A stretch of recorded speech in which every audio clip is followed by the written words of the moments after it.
dan sunat mengangkat kedua tangan. Mulanya Syekh cerita takbir. Ini termasuk dalam sunat hayat. Mengucap takbir tu Allah angkat tu cerita lain. Sebut Allah tu takbir. Yang angkat nanti kemudian. Mengucap takbiratul intiqalat yang 5. Allahu akbar raka'. Allah sujud, Allahu akbar. Antara sujud, Allahu akbar sujud pula. Sami Allah mindah tu lain. Ini termasuk dalam sunat hayat. Dan saya dah sebutlah itu, kita memanjang qadar mana sebut Allahu akbar, qadar daripada kita gerak daripada satu rukun kepada rukun yang kedua. Kan? Tapi janganlah sampai panjang lebih daripada uruf, pada adat dan uruf. Tu. Jangan kita kira panjang tajwid. Ulama tajwid tak boleh masuk campur dalam fiqh. Ulama tajwid tak boleh masuk campur dalam fiqh. Dia tak boleh masuk campur. Kalau kita turun daripada i'tidal kepada sujud, dan daripada sujud kedua kepada rakaat yang kedua dan ketiga, diikut panjang qadar kita naik Allahu akbar. Tu. Ada fatwa. Ada fatwa yang mengatakan tak sah takbir panjang.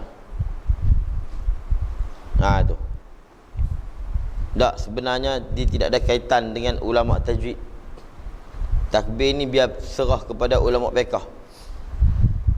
Sebab kita tak mau kosong dalam gerak. Bila kita takbir Allahu akbar pendek begitu, bila kita turun maknanya ada cacat celah. Dan lagi pula kita kosong daripada menyebut mengingati Allah pada kita turun.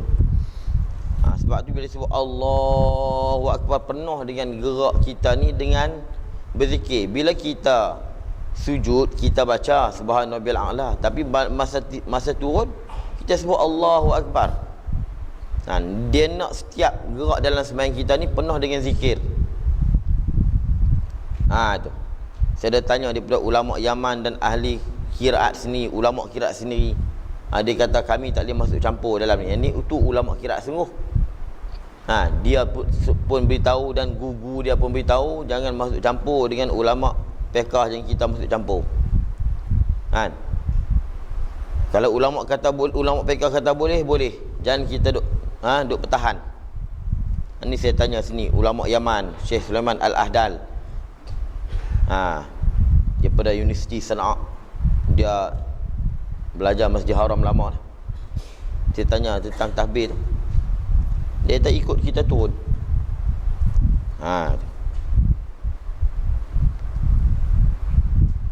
Dan sunat mengucap takbiratul intiqalat yang 5 pada tiap-tiap rakaat,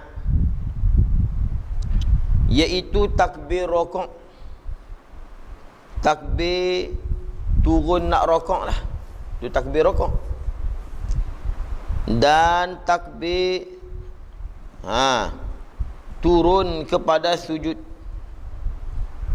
takbir nak sujud. Dia tak kata takbir naik kepada qiyam, itu sami Allahu liman hamidah. Dan takbir turun kepada sujud, turun pada sujud pun begitu juga. Allahu akbar sampailah kita kepada tempat sujud. Tapi jangan terlalu lama sangat, melebihi pada uruf dan adat.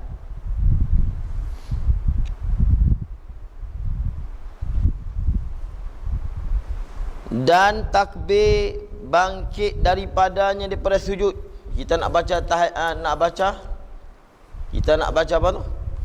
Duk antara sujud Rabbi Fili tu. Tu.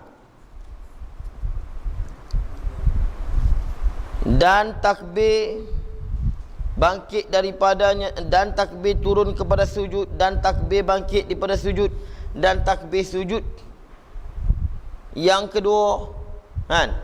Sujud yang kedua dan takbir bangkit ni bangun daripada sujud kepada qiyam. Qiyam tu rakaat yang kedua ke? Ataupun yang ketiga ataupun keempat. Ini takbir intiqalat. Intiqalat maknanya berpindah daripada satu rukun kepada satu rukun. Itu makna intiqalat ni. Takbir berpindah. Apa makna berpindah? Berpindah daripada satu rukun kepada rukun yang lain. Bila kita dengar takbir ni, kalau kita tak nampak betul imam pun kita tahu ni tu imam nak pindah. Tu imam nak pindah.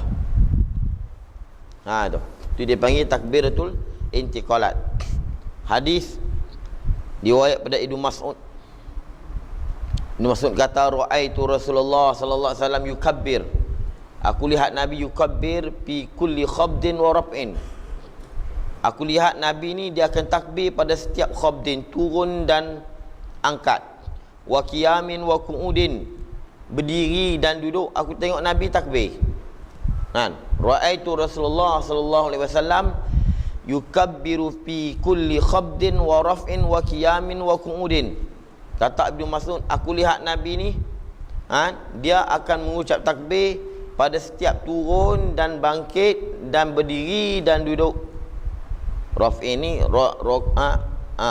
raf'i ni daripada sujud, duduk naik. Maknanya dia turun sujud semua baca dengan takbir. Kecuali Sami Allah liman hamidah tu. Hadis riwayat Imam Ahmad dan Nasa'i.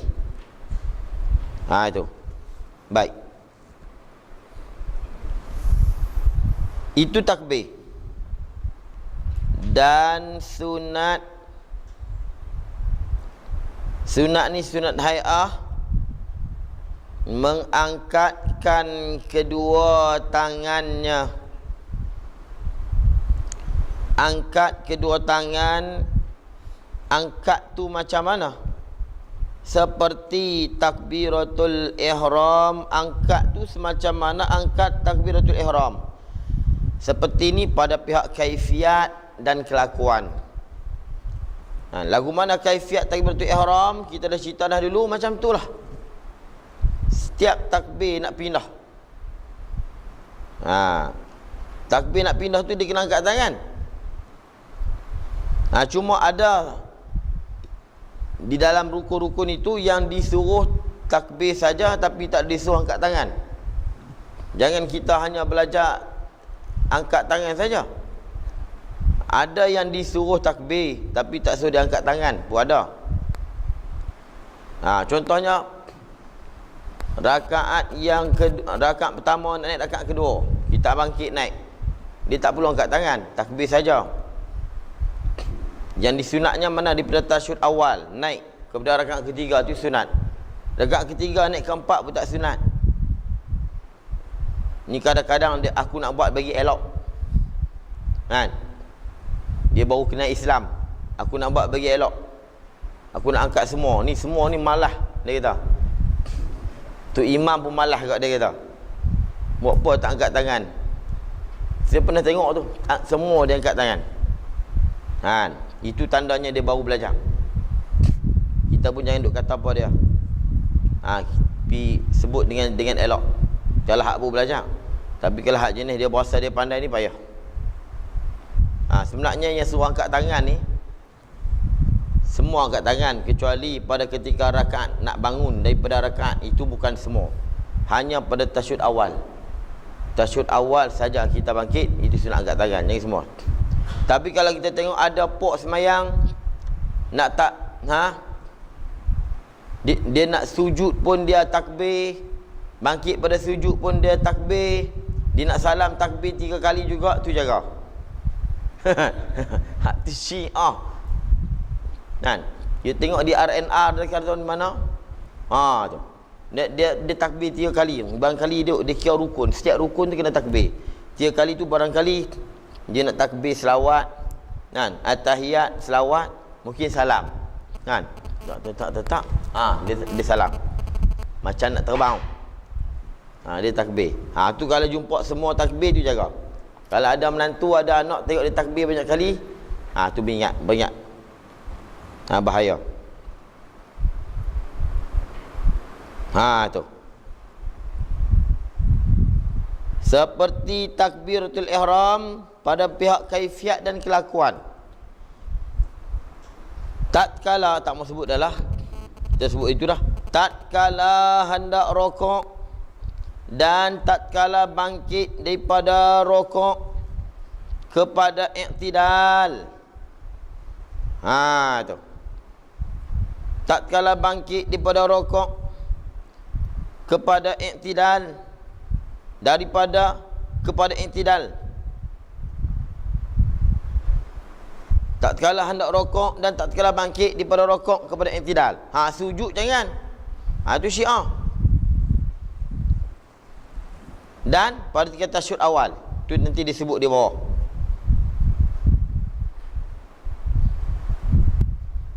Angkat permulaan, angkat keduanya bersama-sama. Permulaan angkat keduanya bersama-sama, angkat kepalanya. Keduanya mana? Betul pada ketika nak rokok dan bangkit pada rokok. Itu keduanya. Permulaan angkat keduanya, kedua mana? Rokok dan nak bangkit pada rokok. Bersama-sama angkat kepalanya. Kepala angkat. Kita pun angkat tangan. Keduanya kedua tangan dah senang. Keduanya kedua tangan. Bab ni, permulaan angkat keduanya kedua tangan, bersama-sama angkat kepalanya. Mana? Angkat tu pada ketika nak rokok. Cuma bangkit pada rokok tu, angkat tangan juga. Cuma tak baca Allahu Akbar. Tu. Mana kita nak rokok, kita angkat tangan. Kalau kata masa nak rokok, bila kepala kita mula turun, kita angkat tangan. Dan kita kepala kita angkat, kita angkat tangan. Itu cerita angkat tangan. Angkat tangan ni simbolik daripada kita menyerah diri kepada Allah. Kita menyerah diri kepada Allah Ta'ala. Kata semua ulama ialah kita buang ma siwallah selain pada Allah. Seolah bila kita angkat ni macam kita tolak ma siwallah selain daripada Allah Ta'ala. Tidak ada yang lain melainkan Allah dalam hati. Itu angkat tangan, serah, penyerah diri, al-inqiyad wal istislam, serah diri kepada Allah. Kita lupa segala yang lain. Jangan duk jawab SMS. Ni duk tengah semayang boleh pasal handset, boleh jawab pula tu.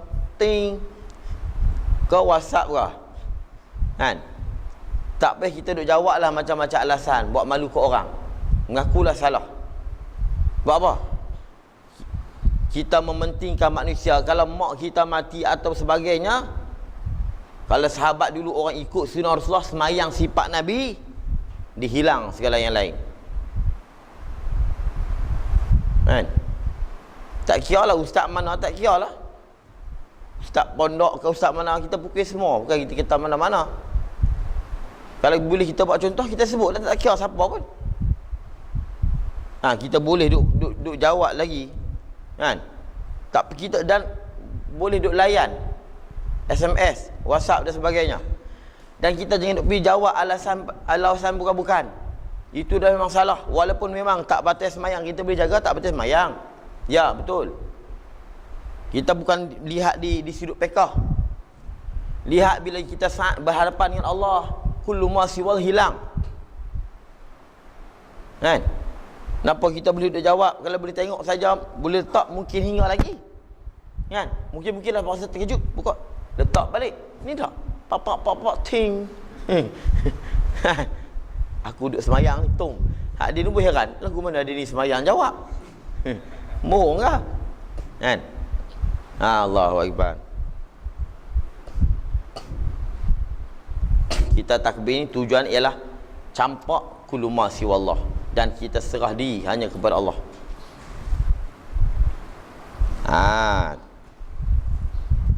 Dan tatkala bangkit daripada rukuk kepada i'tidal, dan permulaan angkat kedua tangan bersama-sama angkat kepalanya.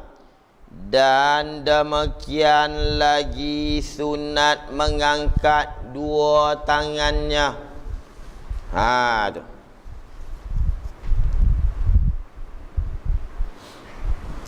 Sunat mengangkat dua tangannya tatkala bangkit daripada tasyahud awal kepada qiyam. Tasyahud awal saja, bukan yang lain. Tu.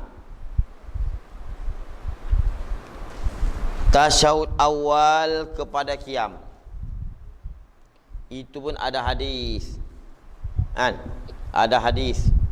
Yang mana hadis daripada Ibnu Umar. Dia ada menyebut Nabi ni bila dia bangun daripada semayang, rafa'a yadaih, dia angkat dua tangannya hatta takuna hazwa mankibai, sehingga dua tangan tadi ni membetuli dua bau. Dalam hadis Ibnu Mas'ud, Iza qama kana Rasulullah SAW Iza qama li salah, apabila dia bangkit daripada semayang, rafa'a yadaih, dia angkat dua tangan hatta takuna hazwa mankibai, sehingga dua-dua tangan tadi membetuli dua bau. Mana bukan angkat punya pertinggahan begitu. Sami Allah mindah. Kalau malas nak angkat, tak payah angkat langsung. Sikit-sikit begitu tak payah. Tak payah angkat. Kalau dah malas. Angkat biar elok. Summa kabbara. Kemudian Nabi takbir. Allahu akbar. Fa iza arad ayarka. Dan bila Nabi nak rukuk, rafa'ahuma, Nabi angkat dua tangan, misla zalik, seumpama itu juga. Mana? Macam ni juga. Tapi kita tak apa nak ikut nak ni. Kadang kita heran pok-pok yang duk bertahan semayang Nabi, semayang sunnah, semayang Nabi ni. Pok ni kita tengok semayang main-main. Dalam hadis jelas. Ni hadis yang saya baca ni, Ibnu Umar ni, hadis riwayat Bukhari. Ada kita tengok pok-pok tu semayang macam tu. Allahu akbar, sami Allah. Tak ada. Semuanya lepas-lepas begitu ya. Kalau duk main handset tu biasa je. Tu. Kalau kita tengok di tempat-tempat dia Arab Saudi, berlari pun dah pergi tangkap anak. Syidatul khauf barangkali. Pergi lari tangkap anak, pergi letak balik, sambung balik. Bukan takbir dah, pergi sambung balik. Tapi dia orang ni tak mau jawab. Bila aku jawab, saya bunyi pelik. Kau boleh dia pun nak jawab tu. Apa salah nak lari pun boleh. Tak, kita bukan pandang di sudut fiqh. Mungkin ada mazhab Hambali ke Hanafi. Kita tak kira tu. Dalam mazhab Syafi'i pun kalau kita nak jawab, ikut pergi lah. Kita jaga tertib kita, tak ada masalah. Kita nak jadi imam, nak tengok Quran, tak ada masalah. Jangan pergi gerak lebih banyak. Kau pasal nak gerak banyak, diam sat. Boleh. Tapi kita lihat di sudut tasawuf. Kita dengan Allah. Kita bincang di fiqh. Bukan kita bincang di mazhab lain. Kita tengok macam mana salafus salih, sahabat-sahabat dulu, golongan salah dulu semayang. Golongan salah tu semayang, orang dah bercakap dia, mereka dah tak dengar apa. Tu. Tak kira pok kita begitu juga. Tak kira mana pok. Tu itulah hadis. Malaikat kalau dia angkat macam ni, itu tak apa, kita ra'i pandangan mereka. Memang saya dah sebut dulu hadis yang angkat macam ni. Saya tak ada masalah, tak apa. Ada. Sebab hadis tu umum, membetuli dua bau, tak apa. Maknanya kalau dia semayang, dia angkat begitu, sami Allah, dia angkat. Ya, itu baru semayang Nabi. Tapi dah angkat pun tak semayang main-main saja. Yang kita duk menjajah sebut semayang solat Nabi, semayang sifat Nabi, tak ada. Kita tu juga, kita pun begitu juga, hadut mengajar ni. Hadut mengaji ni, tak angkat tangan. Tapi yang masalah yang duk menjajah semayang sifat Nabi, rupanya tidak ada dekat dia solat. Macam mana Nabi buat. Tu. Ikut nak takbir macam ni tak masalah. Dan ada guru di belah Patani, tok guru yang takbir macam ni. Saya tak kisah. Sebab hadis tu umum. Ada. Bukan kata pok-pok lain saja. Tok guru di Patani ada saya tengok, tapi tak ramai, ada seorang tu dia takbir macam ni. Dia takbir, pak dia faham macam ni. Dia pergilah. Tu. Tak apa. Yang penting kalau hak yang faham macam tu, angkat macam tu. Kalau hak faham macam ni, angkat macam ni. Tu. Tak angkat pun tak ada masalah. Tapi yang kita duk menjajah semayang sifat Nabi sebenarnya dia tak buat. Jadi masalah. Tu. Dan setengahnya mengucap subhana rabbiyal azim wa bihamdi. Jadi hadis yang saya baca tadi hadis Ibnu Umar. Idza qama li salah rafa'a yadayhi hatta takuna hazwa mankibai thumma kabara fa idza arada ayarka rafa'ahuma misla zalik. Bila dia nak rukuk dia angkat seumpama begitu juga. Wa idza rafa'a ra'sahu min ar-ruku', bila dia angkat kepalanya di rukuk rafa'ahuma, dia angkat kedua tangan lagi kadzalik. Wa qala sami Allahu liman hamidah rabbana walakal ham. Hadis riwayat Imam Bukhari. Tu. Jadi kalau ikut semayang sifat Nabi sungguh, macam itulah Nabi angkat membetuli dia bawa, bukan main-main sikit-sikit tak. Kalau macam ni pun buat bagi elok macam ni. Tak mau cak begitu saja. Tu. Sebab tu saya sebut dah. Tak boleh jangan kita lah tulis lah semayang sifat Nabi ni. Lah ni berlumba-lumba nak buat kitab semayang sifat Nabi. Kalau ulama semua boleh tahu semayang sifat Nabi, dia takkan jadi bab semayang 4 mazhab. Semua satu. Kalau dalam bab semayang, mazhab Syafi'i, Hambali, Maliki semua satu.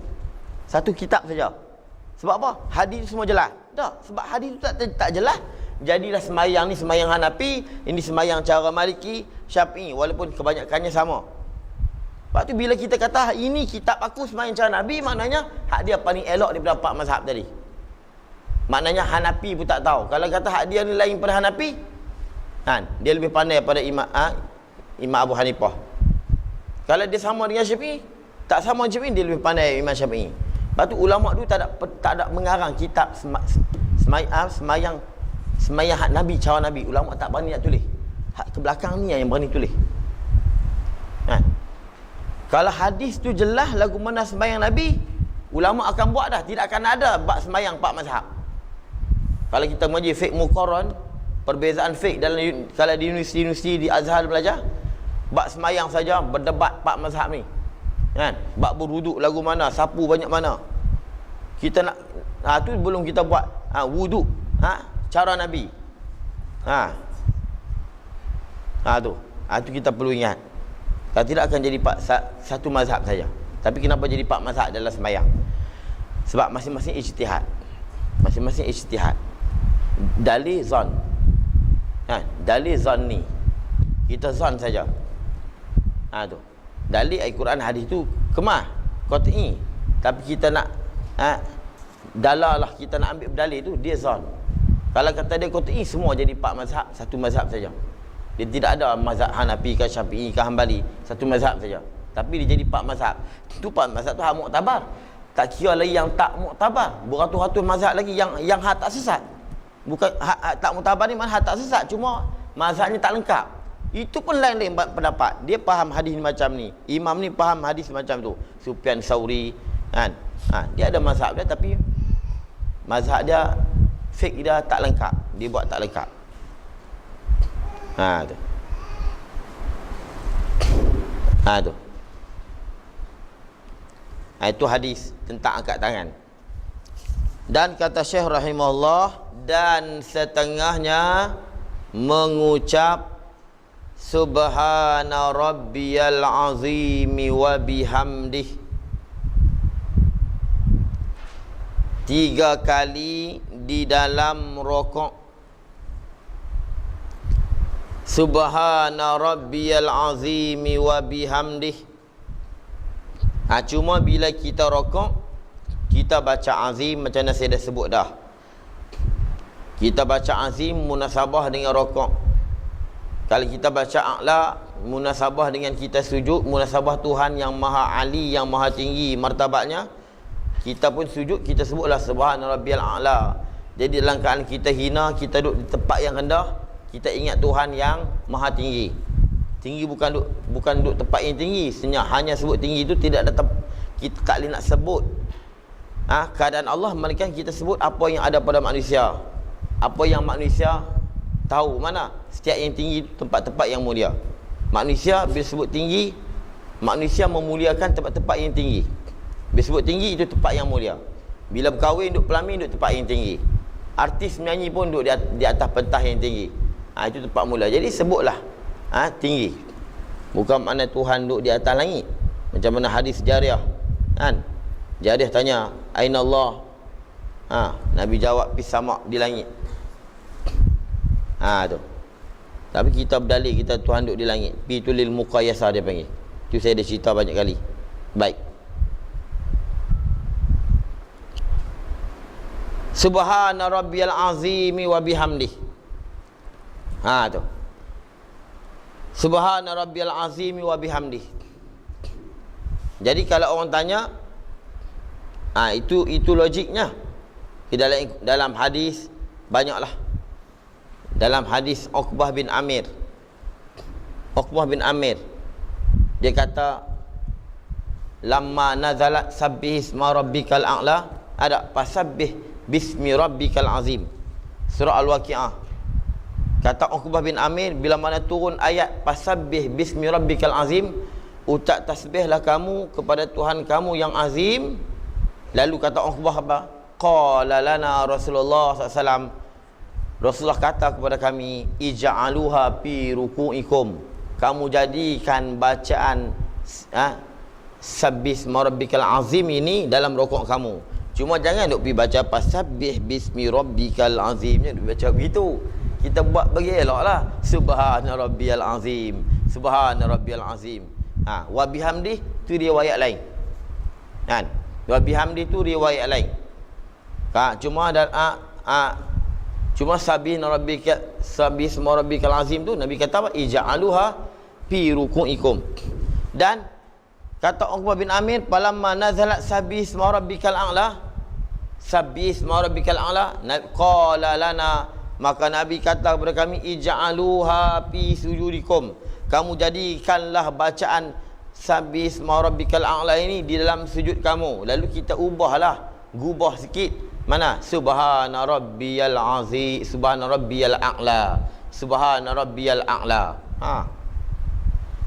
Tu. Itu sabbih isma rabbikal a'la.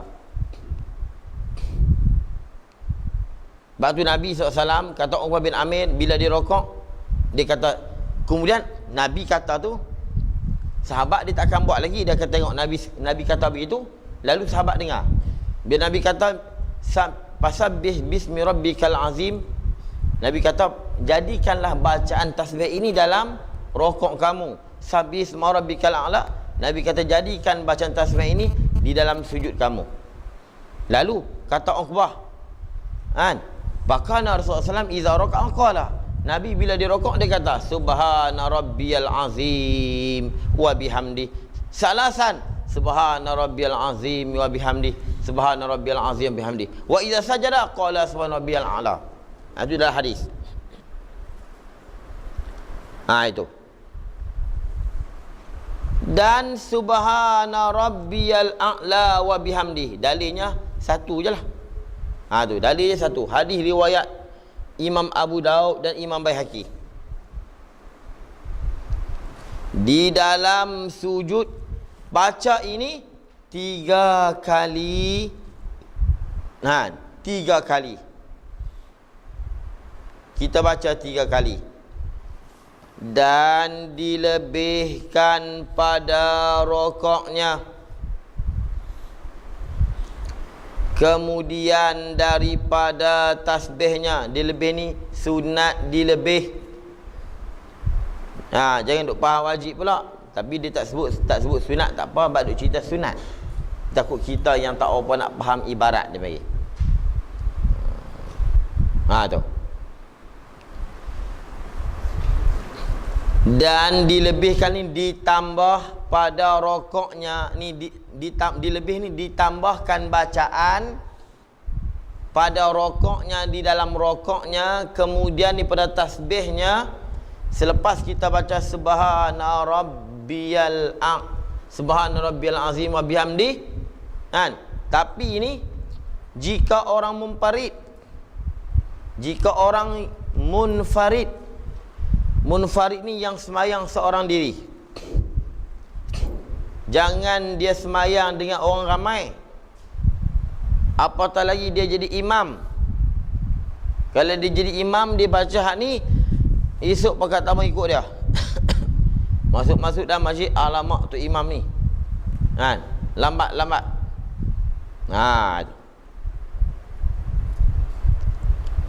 Kita tambah apa? Allahumma laka raka'tu wa bika amantu wa laka aslamtu khasha'a laka sam'i wa basari wa mukhi wa azmi wa mastaqallat bihi qadami. Sunat tambah hak tu. Tapi bagi orang yang semayang seorang diri, tu kalau semayang ramai tak boleh. Kalau nak juga, dia orang panggil makmum mahsurun. Makmum mahsurun ni, di tempat tu hanya pokok ni je semayang. Keadaan surau tu, muka tu je yang duk datang semayang, macam di kampung-kampung kan. Dan kita beritahu ni, aku nak baca panjang ni boleh tak? Semua kata okey, beres imam. Baca panjang tak apa. Tapi kalau seorang kata aku tak mau, tak boleh. Tapi di masjid-masjid di tepi masjid-masjid di bandar, di tepi-tepi jalan, tempat singgah, tak boleh. Sebab dia bukan makmum mahsur. Sebab apa? Ada pok lain duk pergi singgah, pergi semayang. Sampai orang cak masjid tu masjid semayang lama. Bila sampai elok orang azan, dia sampai masjid tu, alamak nak kena pergi depan lagi. Pergi depan, dia tak sempat tak semayang. Takut jadi macam tu. Dia tak sempat semayang di masjid lain, tak sempat berjemaah. Dengan sebab dia tak mau singgah masjid dia, sebab masjid tu baca panjang. Tak boleh. Begitu juga dalam rokok, kita nak baca 8 kali ke 11 kali kita nak baca tasbih, tak boleh. 3 kali saja. Tapi kita yang makmum, kali kita pasal sempat, kita baca macam ni. Kita makmum, kita pasal sempat, kita baca lebih cepat. Tu imam tak boleh. Tu imam tak boleh. Walaupun tu imam, dia boleh baca cepat. Sebab apa? Dia disuruh baca surah Bil-A'la tu lebih elok daripada dia baca surah Al-A'la subhanahu macam lebih cepat. Buat apa? Dia baca elok. Subhana rabbiyal a'la wa bihamdihi. Subhanallah. Bunyi didih ya. Dia nak cepat. Ini jika munfarid. Jika dia semayang seorang diri, baca Allahumma laka raka'tu wa bika amantu wa laka aslamtu khasha'a laka sam'i wa basari wa mukhi wa azmi wa mastaqallat bihi qadami. Ini sunat kita tambah. Hadis hak tambah. Nabi baca Allahumma laka raka'tu wa laka aslamtu wa bika amantu tu, hadis riwayat Sayyidina Ali, disebut dalam riwayat dalam hadis Imam Bukhari, Imam Muslim, hadis Imam Muslim, riwayat Imam Muslim daripada Sayyidina Ali. Tapi sebut Sayyidina Muslim tu mujur lah. Sebut Sayyidina Ali ni bahaya. Sayyidina Ali jadi mangsa semua. Sebut Ali kena sebut Muslim riwayat. Kalau sebut Ali, Ustaz ni Syiah bahasa. Kesian kat Sayyidina Ali. Sebut saja Fatimah apa? Syiah dah. Bahaya tu. Hasan Hussein, Syiah apa? Tu saya sebut hadis ni, hak kata Nabi baca Allahumma laka laka sajadtu laka raka'tu bika amantu tu, riwayat Sayyidina Ali, tersebut dalam kitab hadis Muslim. Tak apa. Kata riwayat sini siapa riwayat? Sayyidina Ali lah. Ni Syiah ni. Syiah lalu dah.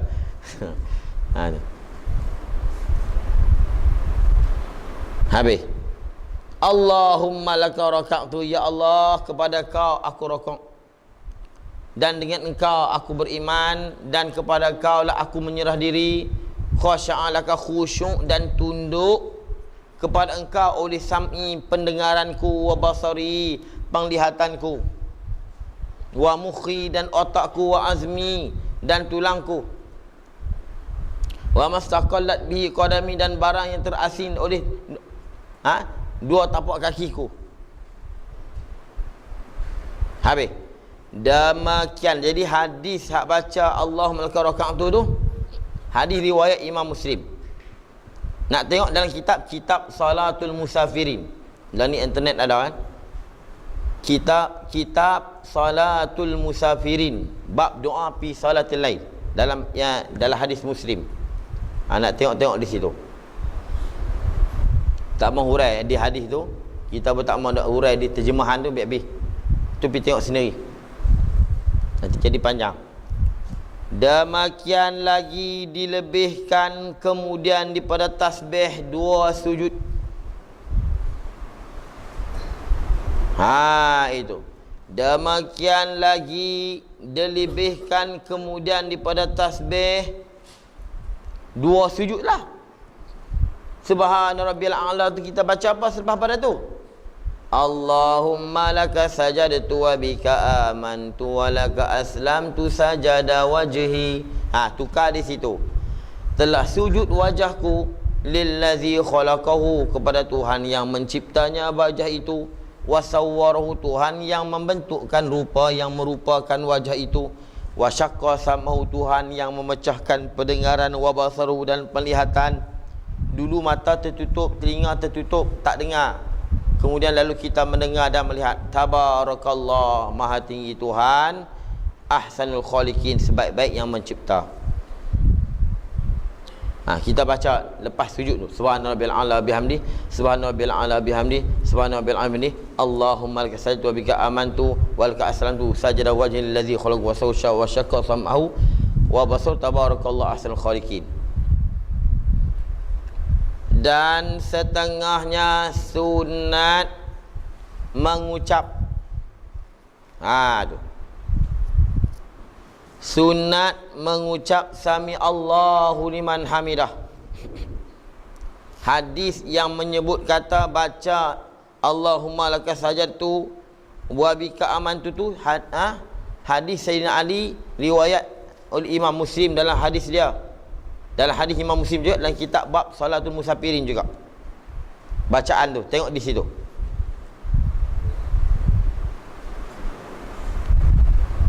Dan setengahnya mengucap sami Allahu liman hamidah. Tu. Sami Allah liman hamidah ni maknanya Allah dengar mereka yang memujinya.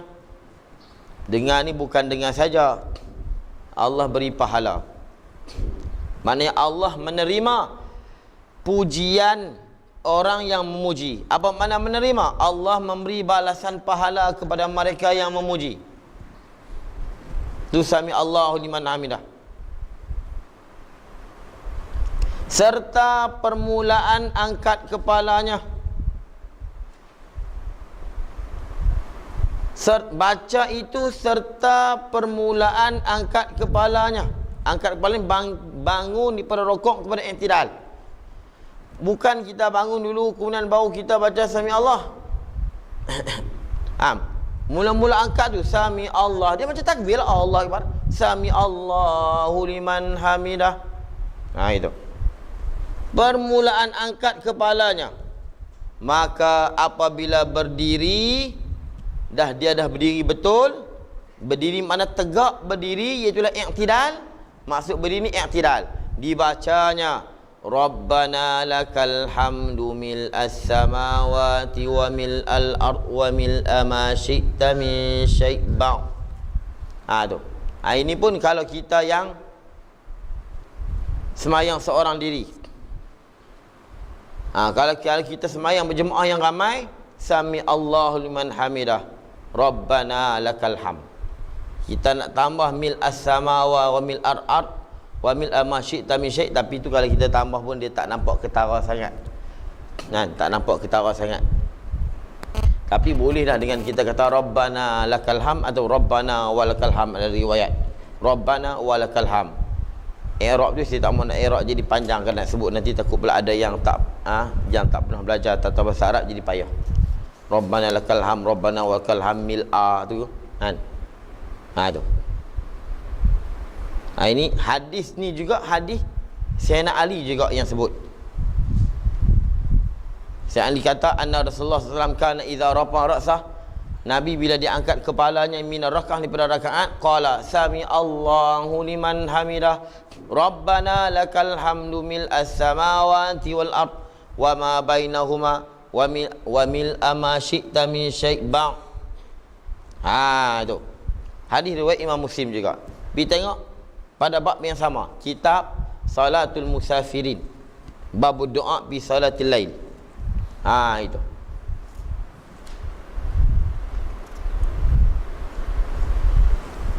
Dan setengahnya mengucap sami Allahu liman hamidah. Tu. Habis itu. Dan dilebih orang yang memparit. Hak tadi tu saya sebut, kita baca Rabbana lakal hamdu pun boleh. Kita nak tambah mil as-samawati tu pun tak nama panjang dan tak ketara panjangnya. Cuma hak ni nak tambah satu lagi, nak tambah sikit lagi. Itu tak boleh. Mana? Kalau di semayang ramai. Dan dilebih orang yang memparit mana? Ahlus sana'i wal majdi ahaqqu ma qala al-abdu wa kulluna laka abdun la mani'a lima a'taita wa la mu'tiya lima mana'ta wa la yanfa'u zal jaddi minkal jadd. Hak ni kalau duk baca semua ni hak sunat-sunat di masjid.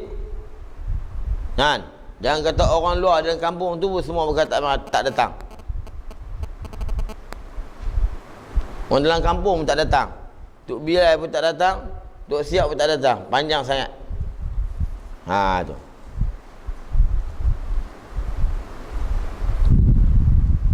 Habis. Dan setengahnya sunat membaca kunut.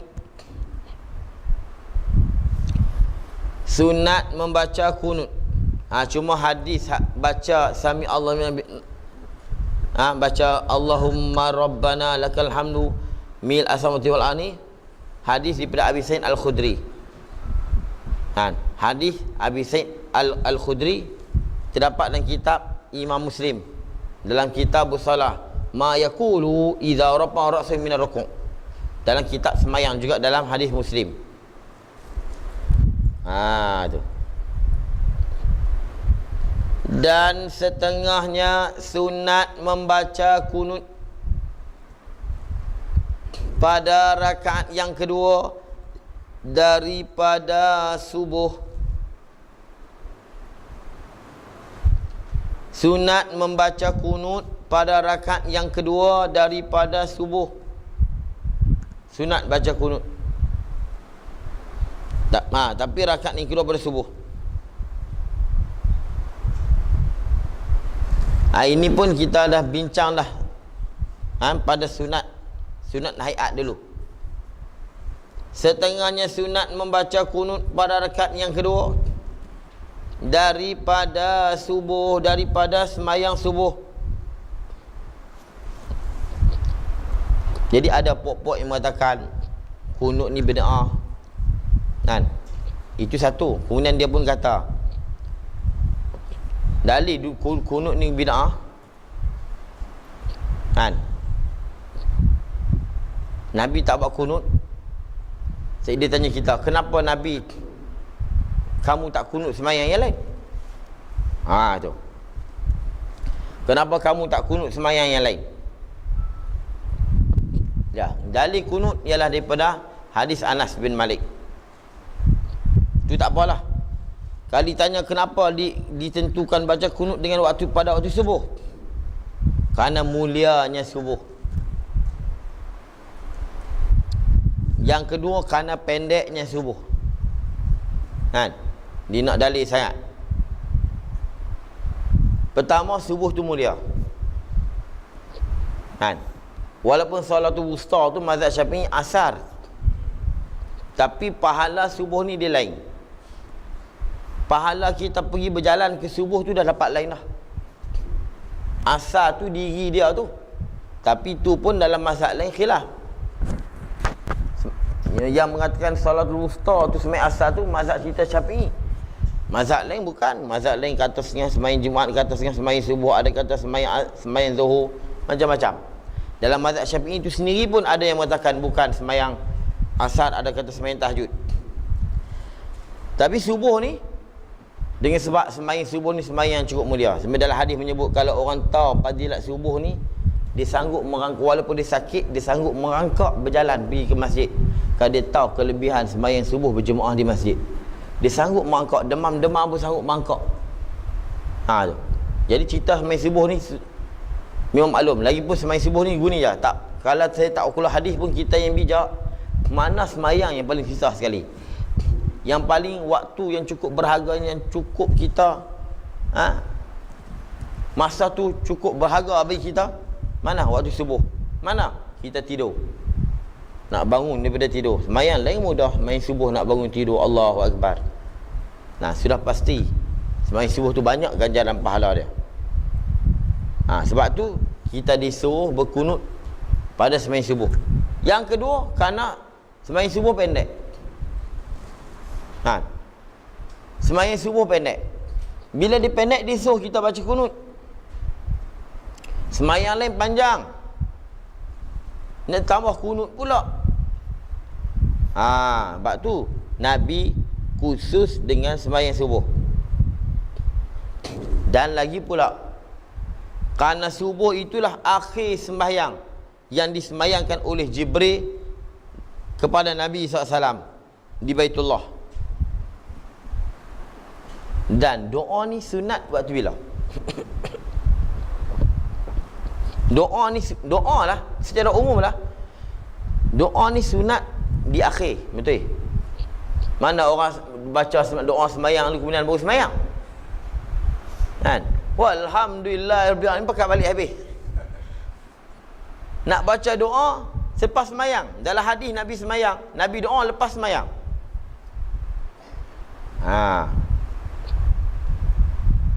Tapi ni kita dapatlah satu, cuma kunui arwah kan.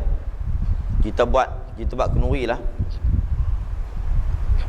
Di tempat kita ni, kita baca di hujung, baca doa di hujung.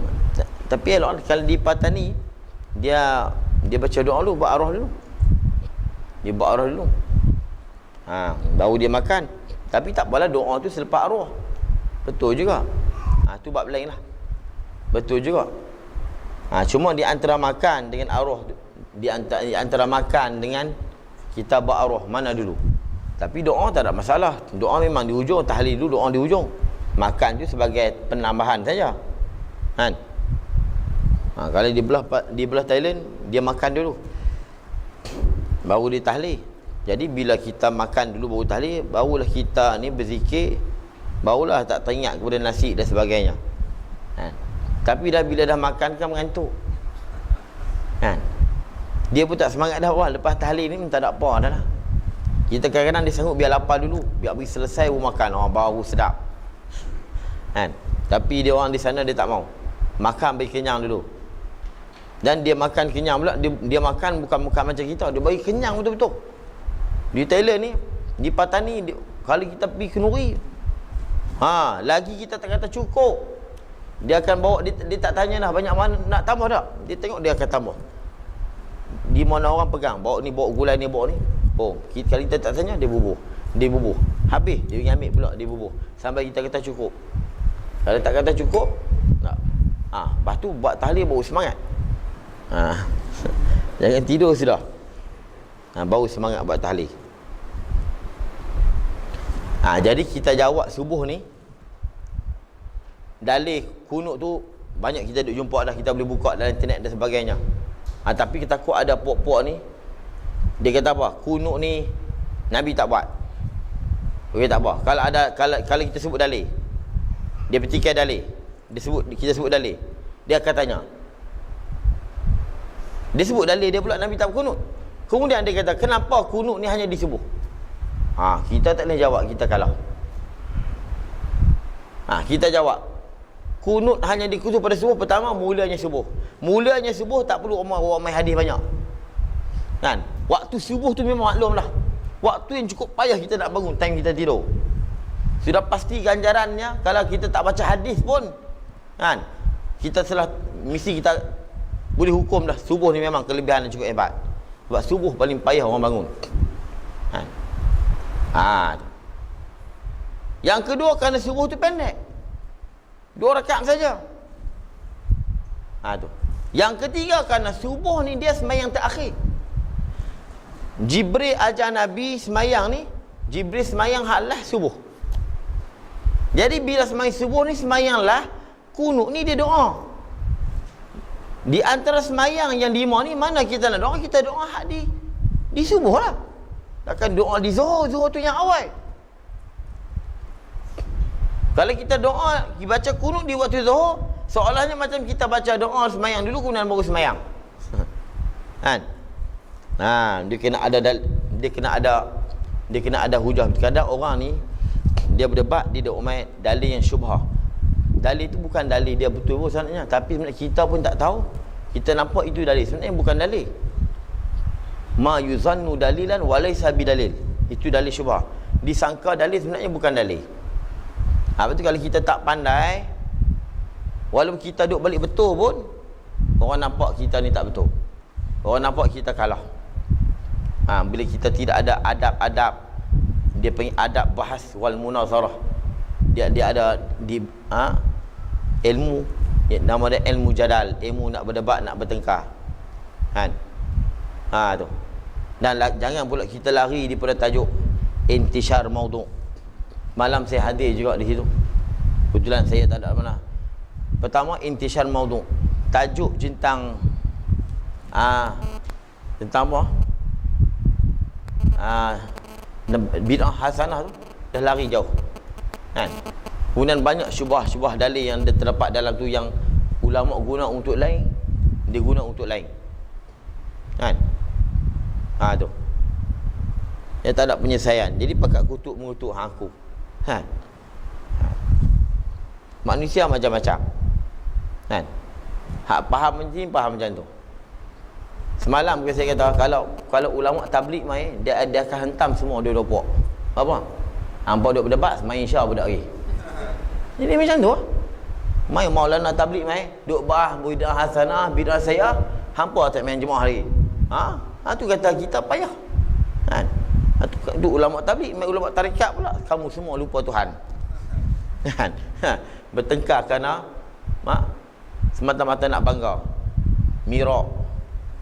Macam tak selesai. Selalu debat ilmiah macam ni, dia kena buat tempat tertutup paling baik. Tempat tertutup. Ataupun dalam majlis seminar. Yang datang tu memang orang yang betul-betul nak. Kalau kita buat di masjid, kan, semalam disebut kaedah-kaedah tu semua kaedah yang baik. Tapi orang awam, dia akan menerima hak mana yang dia mudah dapat. Tapi saya tak mahu nak tentu siapa menang kalah. Kan? Tapi sebenarnya tak sesuai buat di masjid. Yang duduk tu semua orang tak faham. Bila dia tak faham, bila ustaz yang sebut kaedah-kaedah cukup baik, memang cukup ilmiah semalam kaedah. Kan? Tapi orang awam tak faham, dia akan dengar hak dia faham. Kan? Dia akan terima hak balik dia faham, padahal dalil hak balik tu kemah. Jadi sebenarnya rugi kita sebenarnya bagi saya. Patut buat di hotel ataupun di seminar, bagi ustaz-ustaz saja yang dia datang. Semalam orang yang biasa-biasa yang lain, dia akan lihat mana hak yang lebih dekat kepada dia faham, hak mana lebih mesra dengan dia, yang boleh buat lawak, boleh gelak. Jadi rugi. Bagi saya semalam rugi. Rugi malam. Allah. Saya pergi semalam.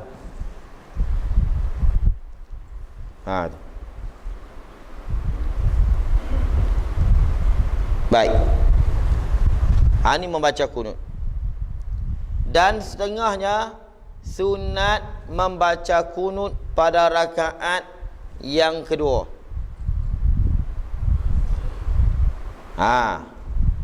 Daripada subuh dan witir nisfu. Lepas tu saya selalu sebut bab kunut ni, saya tengok tambah-tambah lagi belah-belah ni. Belah sana pun banyak juga. Banyak juga dalam kita ikut macam mana orang tua-tua dulu kunut. Dah ni kita tak ikut dah. Ada itu imam dia baca daripada mula sampai dah derah.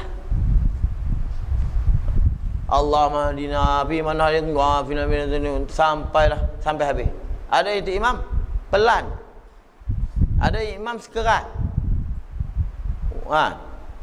Dia sebenarnya kita tengok orang dulu. Wa nastaghfiruka, dia baca derah balik. Fa innaka taqdi, dia pelan. wa nastaghfiruka dia derah balik. Sampai wasallallahu dia derah balik. Orang tua-tua dulu buat dia elok dah. Tapi kita lah ni, kalau kita tengok di masjid besar-besar, pakai semua tu imam amin, amin, amin. Kan? Pakai amin je, tak ada salah. Tapi sebenarnya kunut ni kita baca, kunut ni mulanya doa.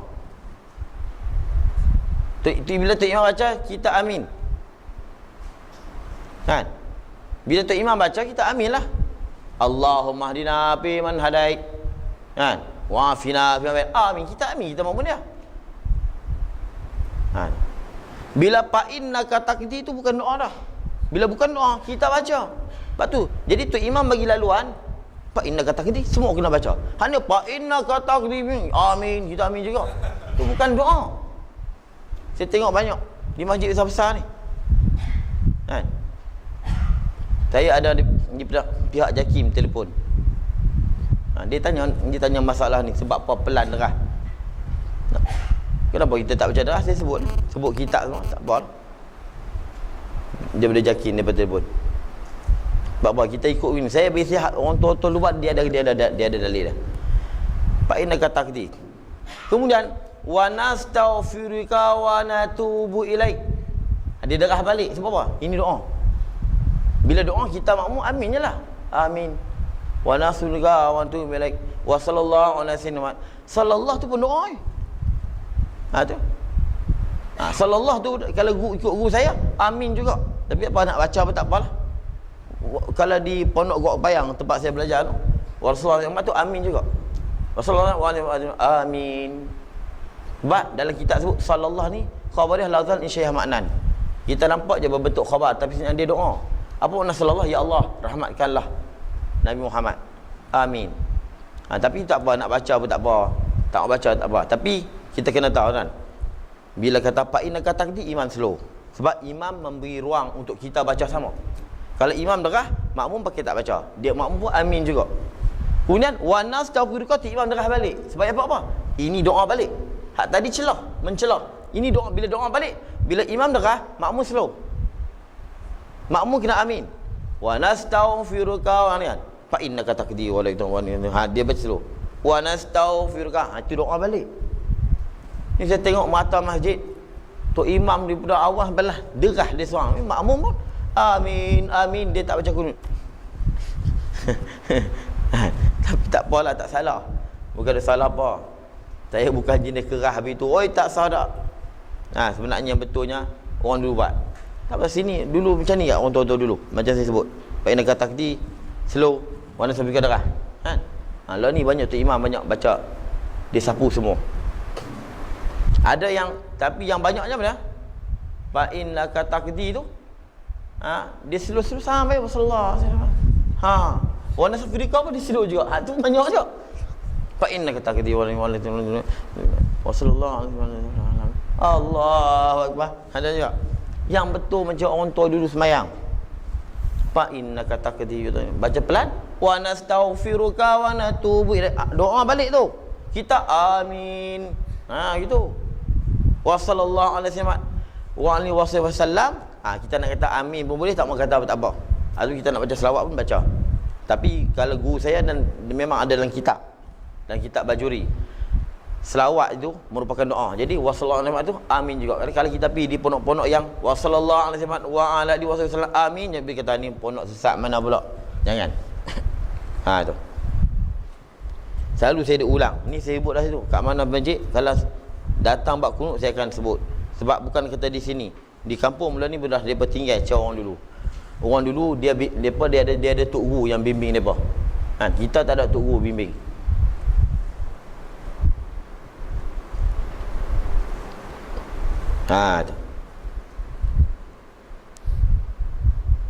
Dan witir nisfu yang kedua daripada bulan Ramadan. Witir bulan Ramadan tu maklum dah. Tengah bulan Ramadan tu kita akan baca kunut pada witir.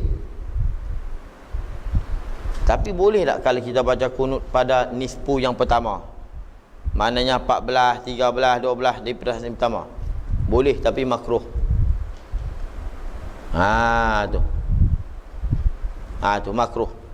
Ataupun sepanjang Ramadan. Tu makruh. Tak batas sembahyang. Ini di sisi pendapat Ibnu Hajar. Ibnu Hajar ada bahas juga dalam tentang kalau kita baca sebelum subuh, sebelum nisfu Ramadan, boleh tak? Makruh kata dia, dan tak batas sembahyang. Tu. Baik, jadi dalil tentang kunut ni hadis daripada Anas bin Malik. Hadis daripada Anas bin Malik. Itu maklum dah. Anas bin Malik ni dia ni khadam Nabi. Khadam Nabi SAW. Banyak hadis-hadis yang hak yang rumit-rumit ni dia dua aja. Hak yang hak rahsia-rahsia yang payah kita nak tengok hak Nabi buat, sama ada Aisyah riwayat atau Anas bin Malik. Kalau cerita Nabi mandi lagu mana tu Aisyah kena cerita. Sahabat tak tahu. Nabi tidur lagu mana tu Aisyah. Kadang-kadang Anas sendiri boleh cerita. Sebab Anas dia duduk dalam rumah. Dia khidmat Nabi sentiasa. Anas yang kata Nabi dibelah dada pada masa kecil tu. Anas kata aku selalu nampak bekas jahit daging bertangkup daripada badan Nabi, hasil daripada dia kena belah pada masa kecil dan pada ketika dia diangkat pada malam Isra' dan Mi'raj. Anas kata aku nampak. Maknanya Nabi dia nak buka baju bukan ikut suka. Mana Anas dia nampak lah sebab Anas selalu berdamping dengan dia. Jadi dalam hadis riwayat Ibnu Sirin, Anas ni suila. Anas ditanya hal qanata Rasulullah SAW. Adakah Nabi berkunut fi salati subhi, pada sembahyang subuh? Hal qanata Rasulullah sallallahu alaihi wasallam fi salati subhi. Adakah Nabi pernah berkunut dalam sembahyang subuh? Dia kata na'am. Anas kata ya, Nabi berkunut. Lalu ditanya pula dia, qabla ruku' au ba'da ruku'. Nabi kunut ni sebelum rukuk ke ataupun selepas rukuk? Nabi kata ba'da ruku', selepas rukuk. Dan ada, kita tak nafikan ada hadis-hadis yang tak menyebut pun kata Nabi berkunut pada waktu subuh. Bukan kata hadis Nabi mengingkar subuh dah, mengingkar kunut dah. Tidak ada hadis yang menyebut kata Nabi membaca kunut pada waktu subuh. Baiklah, ni kalau gini, dia ada kaedah apabila bertembung hadis yang mengiya dan hadis yang menidak pada satu masalah yang sama, maka kita utamakan yang mengiya. Tu. Apabila bertembung hadis yang mengiya dengan hadis yang menidak, maka kita utamakan hadis yang mengiya. Al-musbat muqaddamun alal nafi. Isbat tu kita kena dulukan hak isbat daripada hak nafi. Kalau hadis tu beritahu Nabi berkunut, ada hadis tu beritahu Nabi tak berkunut, kita ambil yang berkunut. Tu. Itu kaedah dah. Ini dah kaedah yang telah ditetapkan oleh ulama hadis. Dia kena pakai kaedah. Dan Anas ada menyebut, mungkin kita kata hadis tadi ni, adakah Nabi berkunut? Anas kata ya. Orang ni bila dia tak setuju, dia macam-macam dia buat andaian. Kadang-kadang kita berhujah ni, lepas tu kita nak berhujah ni kena bercakap. Orang lah ni dia tengok hujah ni, dia pandai bercakap. Kadang-kadang dia hujah dia tak betul, tapi sebab petah dia pandai bercakap, kita nampak dia betul. Kalau guru pondok ke dia berhujah, memang tak sedap. Memang tak sedap. Jadi kalau kita berdebat, kita kalah.